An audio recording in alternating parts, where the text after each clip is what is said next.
De plus en plus de gens souffrent de problèmes d'endormissement et ne parviennent pas à faire des nuits complètes. D'après des études récentes, quelques 12 millions d'Allemands souffrent d'insomnie. En Europe, le manque de sommeil entraîne plus d'accidents que l'alcool.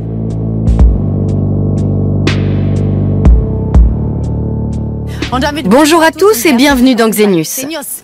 Nous savons tous ce que c'est de ne pas pouvoir fermer l'œil de la nuit. Comment sortir du cercle vicieux de l'insomnie et quelles en sont les causes? C'est ce que nous allons explorer dans cette émission. C'est souvent un long chemin, sans compter que pour obtenir un rendez-vous dans une clinique du sommeil, il faut parfois s'armer de patience.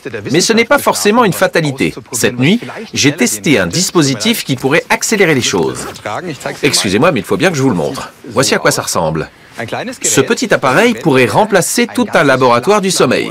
Comment ça fonctionne? On va voir ça aujourd'hui. Mais avant de nous pencher sur les nuits de Gunnar, nous voudrions vous présenter Marcel, qui lutte depuis longtemps contre l'insomnie. Aujourd'hui, il a décidé de prendre sérieusement en main son problème. Il est plus intéressant que moi. C'est son jour de congé, mais Marcel n'en profitera qu'en fin d'après-midi. Il a mis des heures avant de pouvoir sortir de son lit. Une fois encore, ce trentenaire munichois a eu toutes les peines du monde à s'endormir. Le matin, j'ai l'impression d'avoir été roué de coups. Je n'ai envie de rien. Je ne me réveille jamais en commençant la journée d'un bon pied. En fait, je suis tellement épuisé que rien ne me fait plaisir. Je préférerais retourner au lit, annuler tous mes rendez-vous de la journée. Mais il faut bien aller travailler. Pour ce caméraman et monteur indépendant, avoir une journée de libre, c'est comme tomber dans un trou. Tant qu'il travaille, le stress et l'adrénaline le maintiennent éveillé. Marcel est attaché à cette activité qui est créative, mais le prix à payer est élevé. Les journées de 12 heures sont pour lui monnaie courante, et elles ne se terminent bien souvent que vers minuit. Marcel doit toujours être disponible. Ses horaires de travail irréguliers ont radicalement modifié son cycle veille-sommeil. D'une manière générale, je n'aime pas aller me coucher. Et quand je suis libre le lendemain, je repousse toujours ce moment. En fait, je vais au lit parce que c'est une nécessité. Il faut bien dormir tout de même. Marcel mange un peu n'importe quoi, n'importe quand, ce qui tente à renforcer l'insomnie.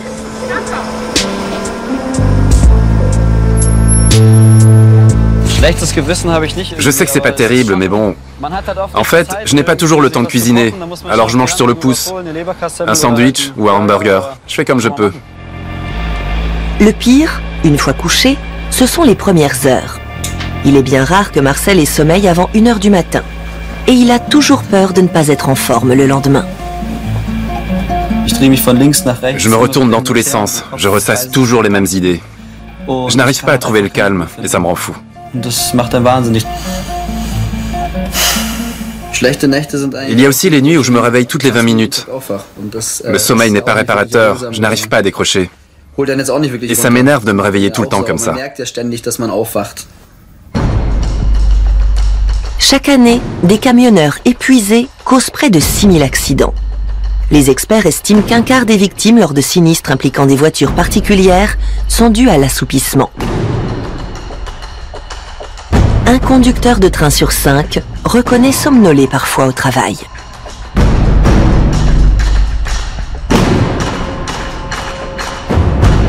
Au bout de 24 heures de service, les médecins émettent 5 fois plus de diagnostics erronés. Les troubles du sommeil peuvent rendre malade et compliquer l'existence. Ça se répercute sur la vie sociale. Avoir une journée de libre ne me fait même plus plaisir. Déjà, je m'en veux parce que je ne fais rien, parce que je n'arrive pas à me lever. Me réveiller à 9 heures, être en pleine forme, prendre mon petit déjeuner, voir mes amis, je ne sais plus ce que c'est. Tout ça, ce n'est plus pour moi. Marcel doit se faire aider. Il a pris rendez-vous chez un spécialiste. Asseyez-vous. Pour Ulrich Bauhofer, les somnifères ne sont pas une solution. Comme tout bon médecin, il attache une grande importance à des examens poussés. En effet, les troubles du sommeil peuvent avoir plus de 80 causes. Il y a les problèmes organiques, tels que l'hypertension, les pathologies psychiques, voire un manque de minéraux ou une mauvaise alimentation. Il y a là une hyperacidité. L'organisme est hyperacidifié. Cela tient manifestement à votre alimentation. Vous abusez peut-être des sandwichs. Mais les autres taux ne sont pas mauvais. C'est parce que vous êtes jeune, bien sûr. Mais vos systèmes de régulation fonctionnent bien. Maintenant, certains paramètres pourraient être meilleurs, comme la performance. Mais c'est dû au manque de sommeil. On parle de sommeil sérieusement perturbé quand le patient met plus d'1 heure à s'endormir, se réveille plusieurs fois par nuit et peine à se rendormir. Lorsque ces symptômes surviennent toutes les nuits, et ce pendant plus de 3 mois, cela risque d'endommager durablement l'organisme. Mais la quantité de sommeil nécessaire varie d'un individu à l'autre. Napoléon disait « Un homme dort 4 heures, une femme 5 et un idiot plus ». Mais il paraît que cet « idiot » entre guillemets d'Einstein dormait 12 heures. À chacun de savoir combien de sommeil il lui faut réellement. Un adulte qui dort entre 6 et 9 heures par nuit n'a pas de souci à se faire. Mais les insomniaques doivent être persévérants et une seule visite chez le médecin ne résoudra pas le problème. Car la plupart du temps, c'est tout un rythme de vie qu'il faut rééquilibrer. Question rythme de vie, je dois bien avouer que le mien est assez épuisant en ce moment. Ce que vous voyez ici, c'est l'appareil que j'ai porté toute une nuit. Ulrich Bauerhofer va nous expliquer tout cela, car moi, je n'y connais rien. Je m'en remets à vous. Nous avons analysé la qualité de votre sommeil et cela m'intéresserait de savoir comment vous l'avez vécu subjectivement. Mon fils est malade, il a pleuré. Cela m'a réveillé, mais je me suis rendormi rapidement.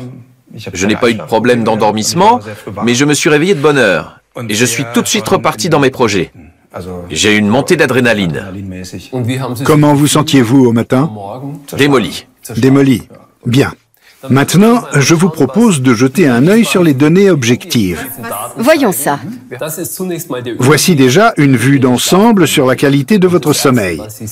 La première chose qui me frappe, c'est que de toute la nuit, vous n'avez absolument pas eu de sommeil profond. Oui. Votre sommeil est donc de mauvaise qualité. D'accord. C'est ce qui apparaît sur ce diagramme. La qualité du sommeil est dans le rouge.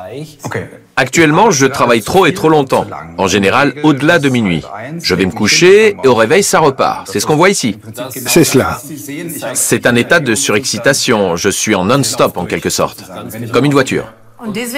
D'où l'absence de sommeil profond, parce que le stress dure toute la nuit. Il n'arrive pas à se détendre. Cela se voit très bien sur ce diagramme. Là-haut, dans ce champ rose, vous avez les phases d'éveil. C'est tout à fait normal de se réveiller. C'est quand Max a eu des quintes de toux. Cela n'a rien d'extraordinaire. Vous avez ici le sommeil paradoxal. C'est quand vous rêvez. Et là, ce sont les phases de sommeil plus léger. Ici, devrait apparaître le sommeil profond, mais il est totalement absent. Il est clair que si vous continuez comme ça, votre état d'épuisement va devenir chronique et vous risquez un burn-out. Il faut vraiment faire attention. Et vous avez vu tout cela dans ce petit boîtier. Mais que mesure-t-il? Il était relié au cœur. Cela mesure la variabilité du rythme cardiaque. La variabilité du rythme cardiaque est bonne quand le cœur s'adapte bien aux différentes situations.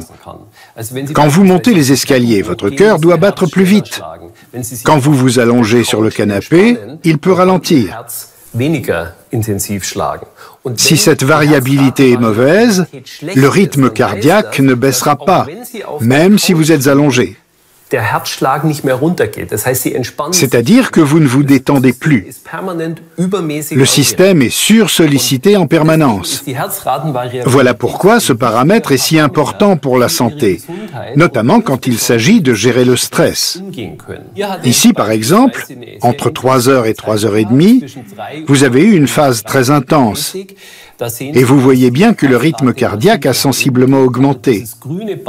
En fait, la ligne verte que vous voyez là signifie que la variabilité du rythme cardiaque est bonne. Et que mesure-t-on au laboratoire du sommeil? En polygraphie du sommeil, on mesure de très nombreux paramètres. Mais cela se passe au niveau des ondes cérébrales. Cela dit, cela ne correspond pas non plus vraiment à ce que vous vivez chez vous. Bien sûr. Et il suffit de porter cet appareil pendant une nuit chez soi pour savoir ce qu'il en est de notre sommeil. Dans un premier temps, il faudrait prendre certaines mesures thérapeutiques. Et plus tard, d'ici 1 mois à 6 semaines, il faudrait renouveler l'examen pour voir ce qui change ou s'améliore. Nous allons voir ce que Gunnar peut faire pour mieux dormir. Mais d'abord, qu'est-ce que le sommeil exactement? La lumière joue un rôle primordial sur la qualité du sommeil, car elle influence de nombreux processus biologiques. Pendant des milliers d'années, le coucher du soleil rimait avec sommeil. La lumière vient toucher des neurones spécialisés, situés tout au fond de l'œil, sur la rétine, qui sont reliés au cerveau. C'est ainsi que la lumière agit sur la sensation de faim, la température corporelle, la fréquence cardiaque et la tension artérielle. C'est la glande pinéale qui sécrète la mélatonine, dite hormone du sommeil. En effet, cette dernière induit le processus d'endormissement. La nuit, quand il y a peu de lumière, la sécrétion de mélatonine augmente. Mais lorsque la lumière artificielle vient prolonger la durée du jour, le taux de mélatonine reste bas. Résultat, nous ne trouvons pas le sommeil. Les médias véhiculent eux aussi leur lot de stress et d'agitation. Les nouvelles technologies sont disponibles en permanence et cela n'est pas sans conséquence. Quand il perdure, le stress devient toxique. Et cette toxicité entraîne au niveau cellulaire des altérations génétiques et épigénétiques si importantes que l'on se croirait en présence d'un individu âgé. Être actif et disponible en permanence est source de surmenage. Le stress, principal facteur d'insomnie, finit par saper un rythme de sommeil sain et naturel. Celui-ci se déroule en 3 phases. Premièrement, ralentir les fonctions corporelles. Le cerveau ne transmet plus guère d'impulsions. Ensuite, le sommeil profond. Les cellules se régénèrent. Enfin, le sommeil paradoxal, celui où l'on rêve. Ce cycle se reproduit 4 à 6 fois par nuit et ce sont surtout les 3 premières heures qui assurent la récupération. Ce mécanisme est important car à l'état de veille, nous emmagasinons constamment des données que nous stockons dans l'hippocampe, c'est-à-dire la mémoire à court terme. Lorsque nous dormons, de nouvelles informations viennent s'y ajouter, mais l'hippocampe est toujours très actif. La nuit, il communique avec la mémoire à long terme, c'est-à-dire le cortex. Des voies nerveuses se restructurent et se reconstruisent. Nous apprenons en dormant. Le sommeil accélère le processus d'apprentissage. C'est pourquoi les enfants apprennent surtout quand ils dorment. Ainsi, il est très important que des impressions collectées pendant la journée et qui ne sont pas essentielles puissent être effacées pendant la nuit. Elles sont éliminées, mises à la corbeille en quelque sorte, tandis que les faits importants, les expériences intéressantes, vont se déplacer vers la mémoire à long terme. Les somnifères ne sont pas une solution, car ce sont précisément ces processus cérébraux qu'ils vont inhiber. Le sommeil sous somnifère n'est pas récupérateur. Mais ces produits posent un autre problème. Nombre de leurs principes actifs ont au fait de rendre physiquement dépendants. En cas de trouble du sommeil, il convient de rechercher les véritables raisons. Et ce n'est pas toujours facile.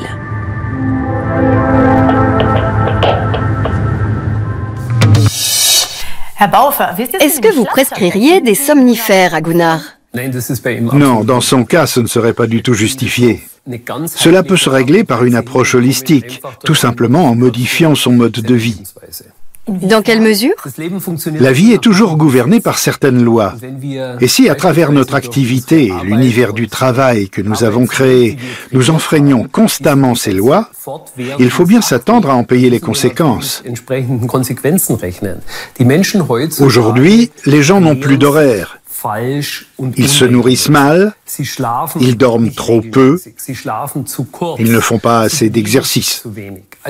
Donc, par bien des côtés, notre vie moderne ne respecte pas les lois qui devraient régir notre quotidien. C'est contre cela qu'il faut lutter. Nous allons faire un test. Fermez les yeux et voyez ce qu'il se passe. Je peux vous le dire tout de suite, je vais m'endormir. C'est risqué.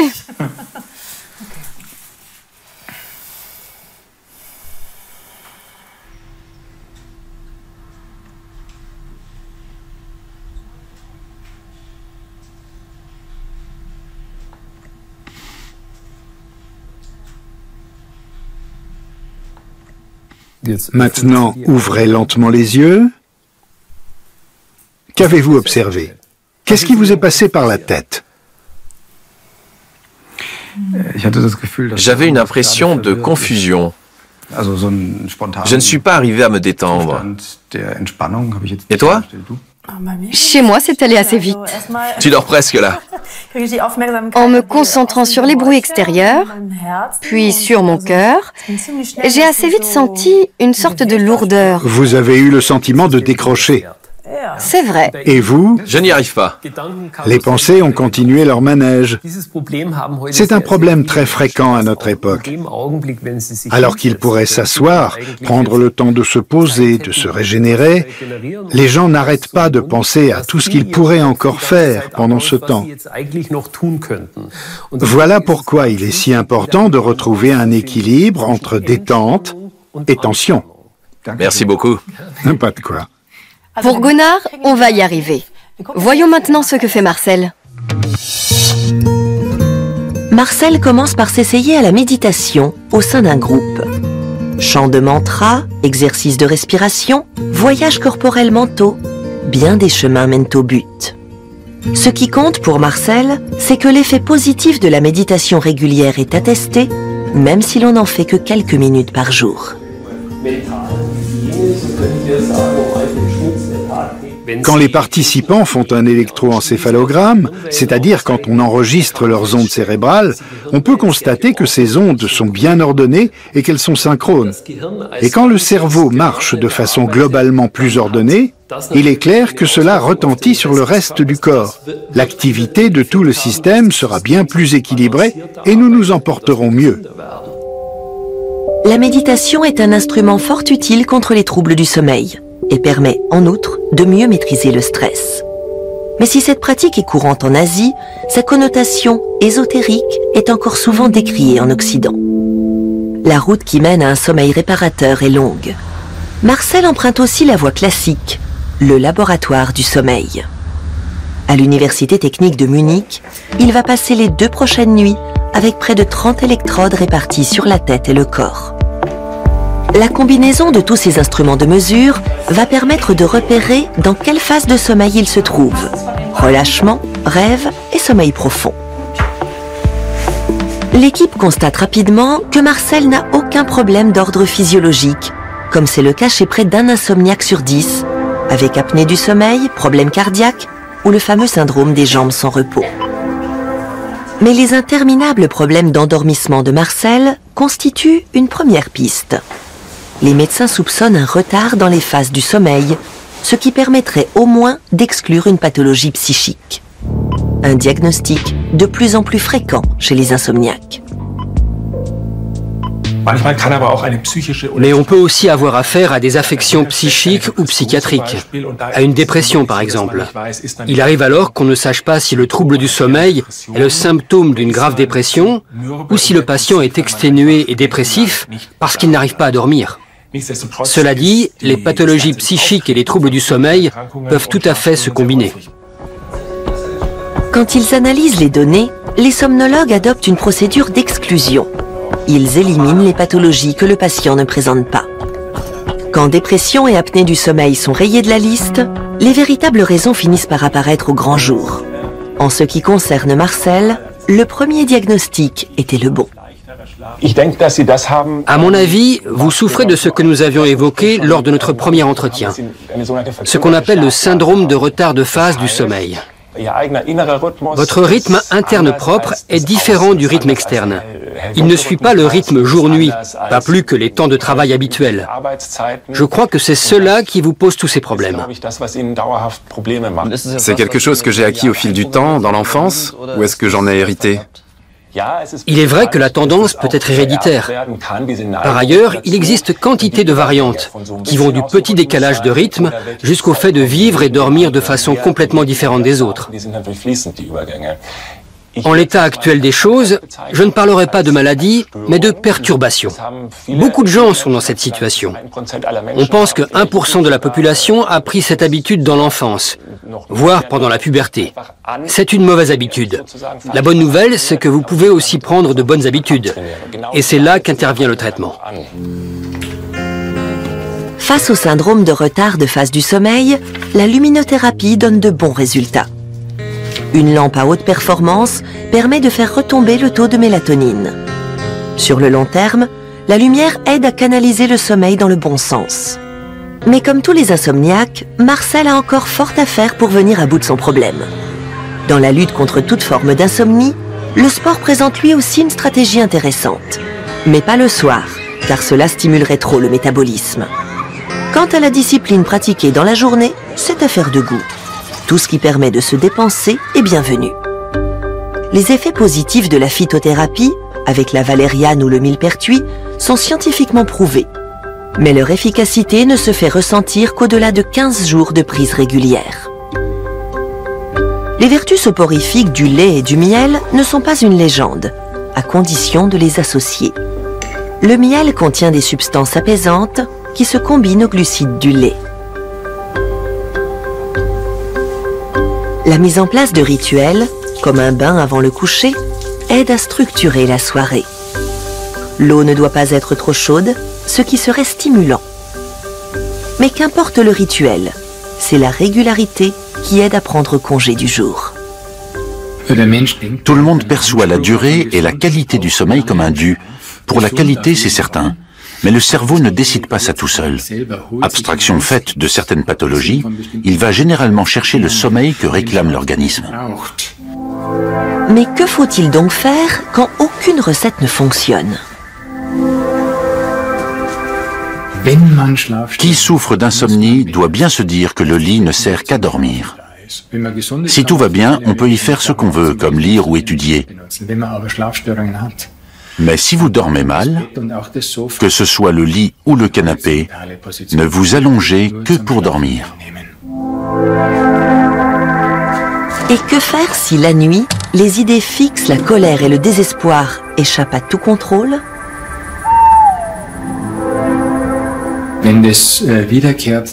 Dans ces cas-là, autant se lever avant de se mettre à s'agiter.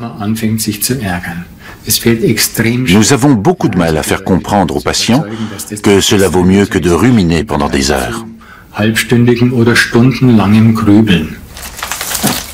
Il y a de plus en plus d'insomniaques et l'industrie propose de plus en plus de soi-disant solutions miracles. Marcel y a aussi eu recours. Coussins, matelas, surmatelas et pyjamas en matériaux de haute technologie issus de l'aéronautique vont résoudre le problème, assurent les fabricants.